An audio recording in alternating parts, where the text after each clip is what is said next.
Good morning, dolls, and welcome to Little Gretchen's workshop. So today we're making the curtains for my assistant's bedroom. Now, if you haven't seen the video regarding the do-it-yourself no-sew dollhouse bed, definitely check that out so you'll be up to date with what's going on in the Rooming House Dollhouse. So here I'm assembling everything, my pins, the fabric, and I even created a template for the size of the window opening. And it's taped to some cardboard with aluminum foil covering it for the moisture from the water solution. Now I used two wooden sticks as my curtain rods. So now I was just kind of assessing the fabric, and I began to realize that the more I handled the fabric appeared to be breaking down. I was trying to lay it out as far as the length to determine how long I wanted the curtain to actually be. But the more I handled the fabric, the more it seemed to, like I said, break down. Again, I don't know if I mentioned before, but this is vintage fabric from something that belonged to my great-grandmother. And so, it's like super vintage. So I have to be really careful and gentle in handling the fabric. I hope that the water and glue solution will help me preserve it. So that's what I'm dealing with. The fabric you use is very important. And this, I liked it because of the color, the weight of it, and even like the ability to drape. Silks and cottons drape really well. But this fabric had really endured quite a bit. And so, it was a little bit more of a challenge working with this.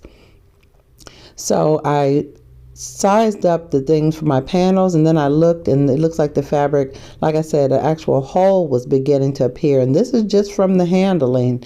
So it's what my grandmother would call being threadbare. So I just had to handle everything very gently, and I worked with ensuring that the sizes of the panels were relatively the same. You don't want your windows to have irregular panels. Now, one thing I did realize in the course of this is that I didn't have enough fabric to do two panels on both windows. So the windows will have one panel each and a valance. So let's get started. So I began to work on the very shallow hem, which is what I do on all of my fabric projects where I want a finished edge. And I use liquid stitch for the finer fabrics. So just a little thin bead of liquid stitch there, and just turn it. Now again, take your time with this. This is not something you rush through. You know, when you're working with fabrics and you're working with things, and I will say this, in this instance, because the fabric was so fragile, I did not even attempt to use my clover iron at all, because at this point I was thinking the fabric might even disintegrate. But I just love the color. And the main thing is it picks up the colors that are in my assistant's wallpaper. So I just had to use it. Okay, so I just hemmed all four edges of the panel so that I can prepare it for shaping. Okay, so here we are. We've got two hemmed panels. Now I did notice a little bit around the edges of the hem. It looked like the glue bled through, but we're going to just go ahead and forge through. I'm not going to worry about that. I'm hoping that when the glue saturates the rest of it, it'll just blend in. Okay, so what I do at this point, I will be using my glue and water solution, and that's generally 4 parts water, 1 part glue. Main thing, just making it look like really thin milk, skim milk. The more glue you use, the harder your project will end up. And I'm just brushing it on. Now, I'm not sure why I used paper as my template. I should have used like a plastic piece of acetate, but we're going to just keep going. And so I got the fabric all saturated and ready to go. And you want to make sure that it's good and wet before you try to shape it onto your curtain rod.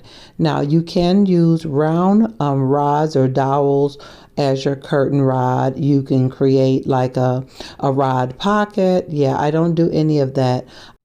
I glue my curtains right to the rod. Now, in the process of me gluing, I was using the fabric fusion. It dried really quick for me. And yeah, this is what I use to adhere the curtain to the actual rod. And I like the square wooden rods because it gives me a flat surface to glue it to that, just right up to the window frame. So yeah, I don't create rods that I have to lace through the curtain or anything like that. I just glue it right to the rod. And I make sure that I leave enough on the ends to wrap the edge of the curtain around the edge, the end of the rod, if you know what I mean, so that it'll look like it had been slid around. Now you can see here, I'm just gently going along with my pointed tool to create the little gathers and your desired fullness. So take your time. This is not something that you rush through. You want to make sure that you cover your entire rod, and you want the gathers to be relatively uniform. So, and you want them to be level. So just take your time with it, push them along and slide them, and make sure you cover the ends of your rod so you won't have exposed wood after you glue it onto your window frame. Now you can see here how that end is, how I came around the edge to make sure that it was all the way around. So here I'm just picking around with it, just making sure everything is sitting just like I want it. Because like I say, you're not satisfied until you are.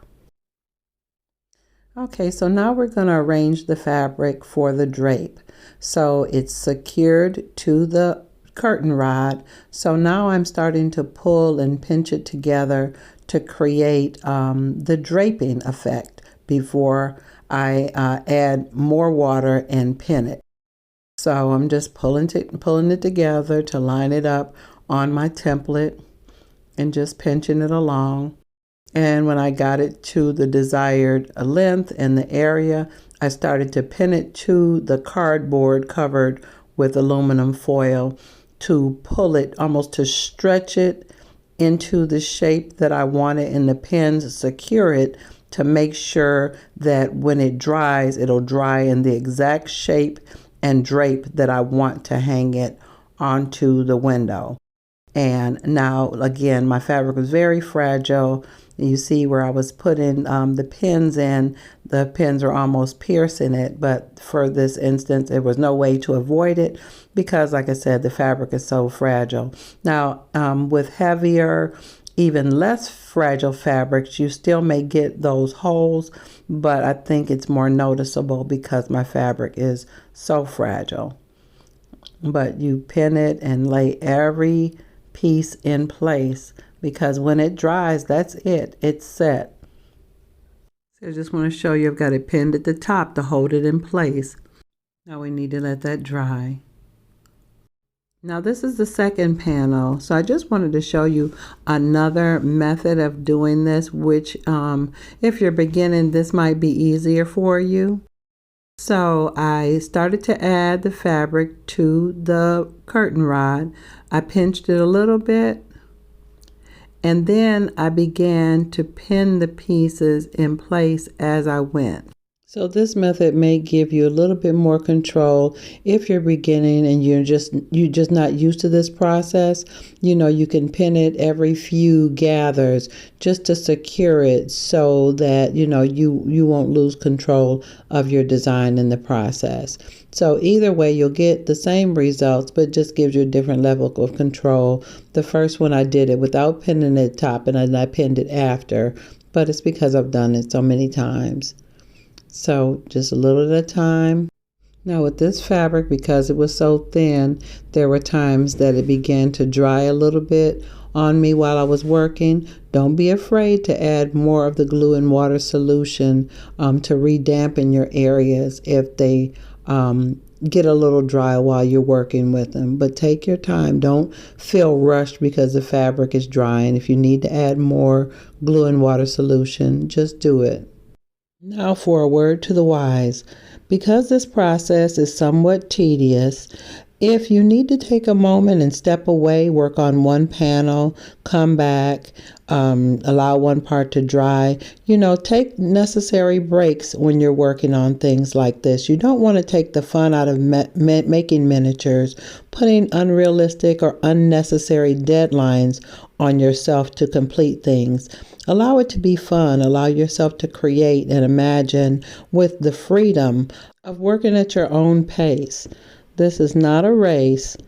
You work at your own pace, take your time, and enjoy this. Don't take the fun out of making miniatures. Learn to enjoy the process, not speed to the finish. So you see here where I pulled that top portion forward and pulled the other part, kind of pinched it back. That's for where I'm going to put my tie backs before I put it on my window frame. Now that part is all pinned up and ready to dry. So let's move on to our valances. So the process for the valances are basically exactly the same. So I sped this part up a little bit just so it won't be so tedious for you to watch. Same process to wet the fabric. And after getting it wet, I worked it along. Now, the one difference with making the valances, I did not glue them straight to a frame, because what I'm going to do with the valances, I'm going to glue them directly to the top portion of the gathered curtain panel. And you'll see what I mean in the end. But again, this is the process, and because it's short, you definitely have to pull it so it won't draw up while it's drying. So I just gathered it, used a whole lot of pins in this instance. And you see I had to wet it more than once because it was drying as I was working on it. Yeah, I was taking those little breaks.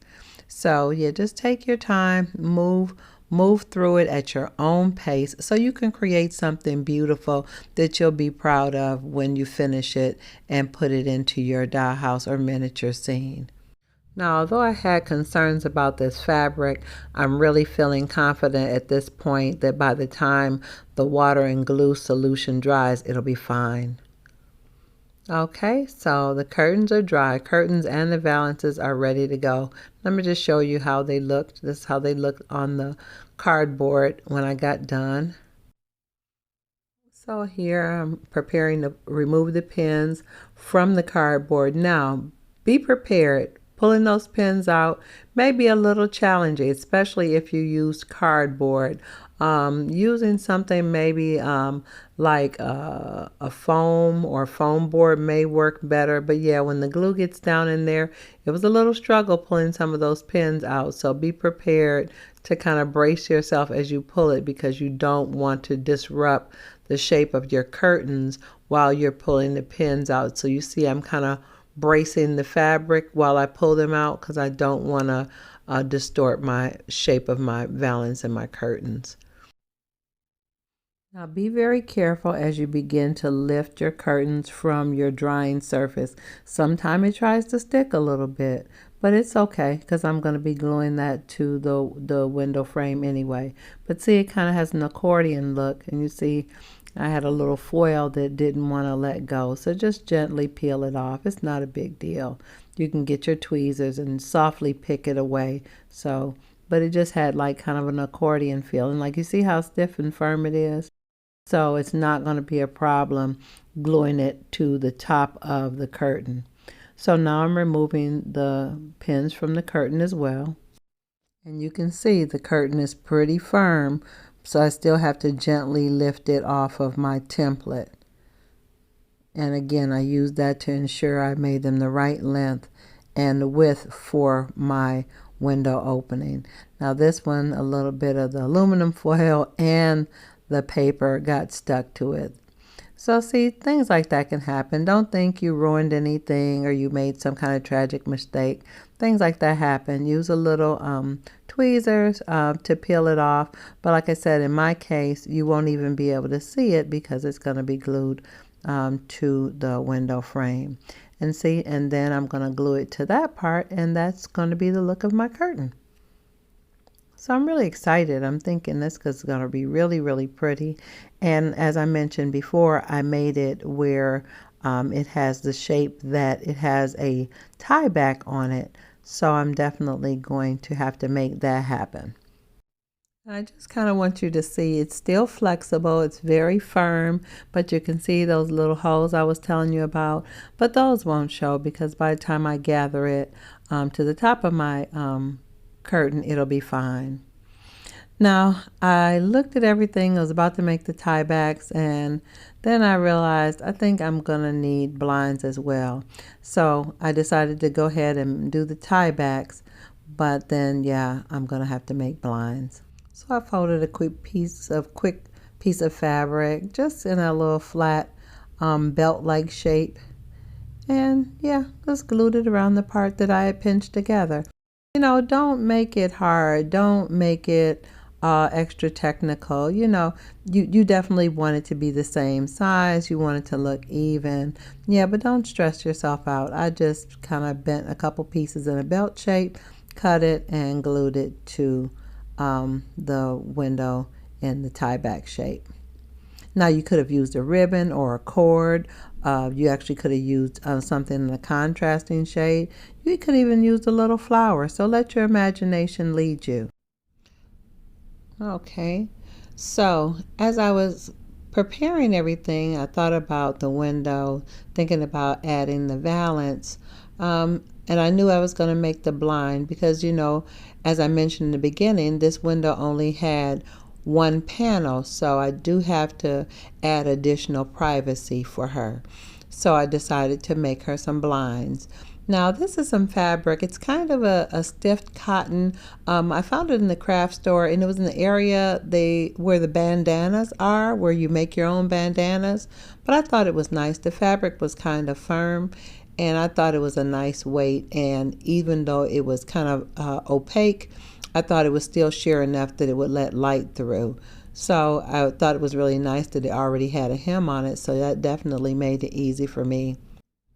Here I'm tumbling through my broken jewelry container, trying to consider what I would use as a pull for my blinds.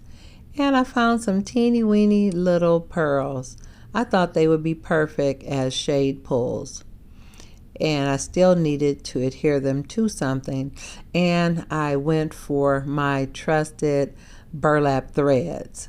So because the burlap threads have a little texture to them, I put some of the water and glue solution on it and just pulled it straight, took those crinkles right out of it. So let's go.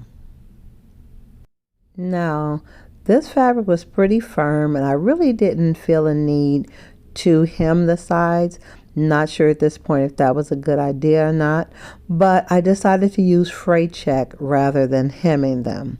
Fray check is a really nice tool to have in your arsenal, just to run it along the sides of your free edges if you don't hem, to stop it from fraying. I always think of it about in the days where we used stockings or pantyhose, we'd use nail polish to stop it from running. So the concept is very similar. But please don't use nail polish to do this.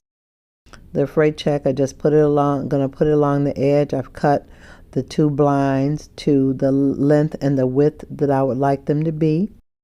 And yeah, this is a really good weight for that. So I was just measuring as far as the length, because with the blinds, I don't want them to be pulled all the way down. So I want them to be a little shorter. So there'd be a little part that you could just view the room. Now, there won't be any peeking, but I'm just going to make it like, would it be a little bit shorter so the light will come through. Okay, so here I'm just adding the fray check to the sides that I did not hem. Just a little really, really thin bead. And this is wonderful because it does dry absolutely clear. So when it dries, you will not see that at all. It's not like the glue. So that's why it's such a valuable tool to have. Okay, and after you've completed both panels, so now it's time to add the handle. So I put glue on the tip of the little burlap thread and put it into the bead. So now I'm going to add the pulled to the back of the shade. Now I put it on the inside of the folded edge of the shade hem so that it would be like on the inside part. Does that make sense? You'll see in a moment. So I'm laying it right there, what I consider to be the middle, just laying it there. And I'm just pressing it very gently. Like I said, the fabric fusing is going to catch it really quick. See, there it is. And then I'm going to put another dot of glue on top of the thread. Isn't that cute? I really like the way this is turning out. So here I'm using the exact same process to add the handle to the other blind, finding the center. Now this may be a good time for you to measure to make sure you're right in the very, very center. I eyeballed it. It looked right to me. But if you want to be exact and so precise, measuring would work. Okay, so after I got it on there and added that second bead of glue to the top of the pull, I started to feel like it may need a little bit of reinforcement, because 9 times out of 10, at some point somebody's going to try to actually pull the shade. So I felt like it needed a little reinforcement. So I decided to cut a teeny piece of the fabric and sandwich the thread in between the little piece of fabric and the body of the shade, just to ensure that that pull is in there good and solid. And yeah, I think that did it. That did good. Yeah, I think that'll make it more secure. See? And you can't see it from the other side. So now we've gotten to the fun part. This is what I've been waiting for, rolling the shade on. So I added a bead of glue to the top of the completed shade. And when you begin to roll it, you want to roll it tight, roll it kind of really firmly, roll it all the way, turn it all the way under. So you don't want it to be a big bunchy roll. You want to roll it really, really tight. Now I only did a couple bends at the top because I want the majority of the shade to provide privacy for her room, so I didn't want to roll it up really high. I may do that on some of the other windows in the Rooming House Dollhouse, but for hers, I wanted most of the length to be for privacy. And here I am finishing up that second shade, rolling it really, really tight. Just keeping it straight while you roll it. Add another bead of glue. And depending on how far you want it to go down, there you go, 2 shades. You see I rolled those on round dowels that I got from the dollar store, but they were different from what I used as my curtain rods. So these are ready to be installed now. The more accurate your measurement is, the easier your installation will be when it comes to your windows.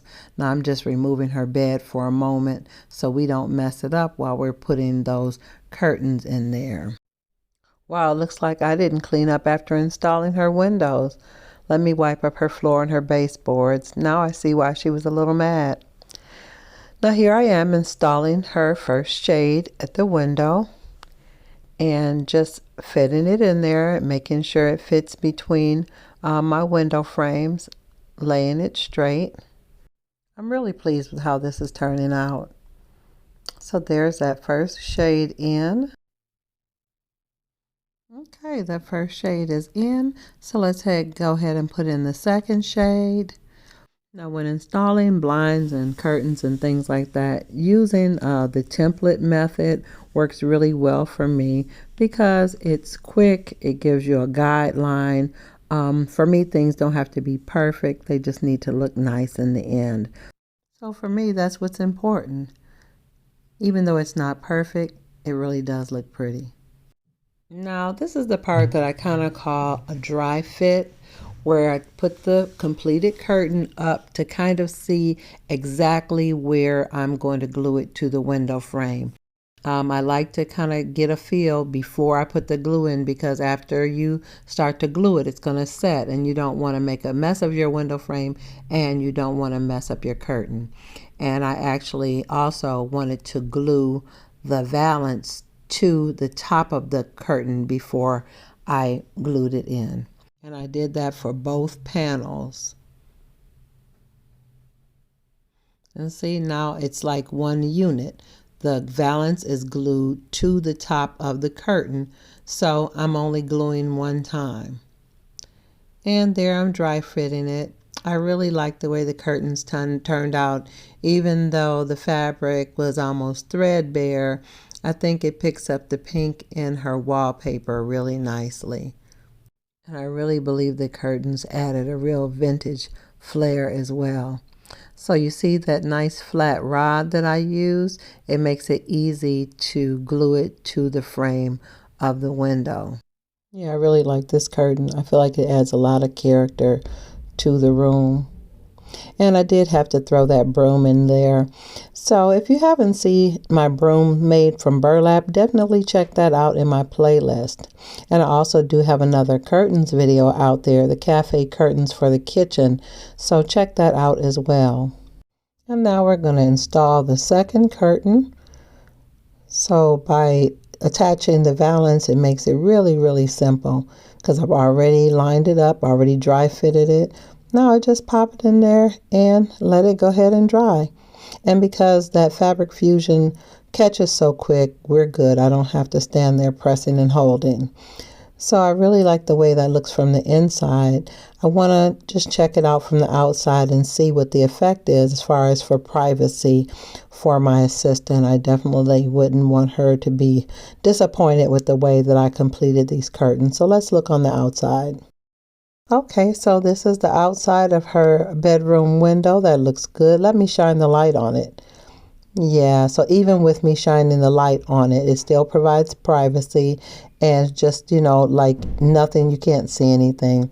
So this is the outside of the Rooming House Dollhouse. You can see those are the bricks the rocks that I made from egg carton.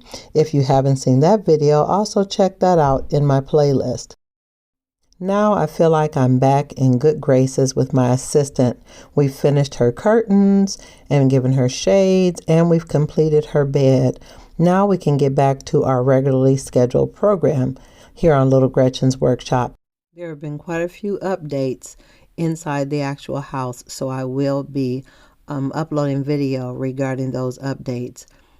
Now, if you're enjoying these videos, I sure would like you to let me know in the comments. And a special shout out to my subscribers. I appreciate each and every one of you. And also to those who haven't subscribed, but you're watching. I appreciate you as well. I almost forgot her bed. Got to put that back in her room before we leave. One moment. There, that's better. Not that lint again. Got my masking tape this time though. That looks much better. Looking forward to seeing you dolls again on the next episode of Little Gretchen's Workshop. Take care now, dolls. Bye-bye.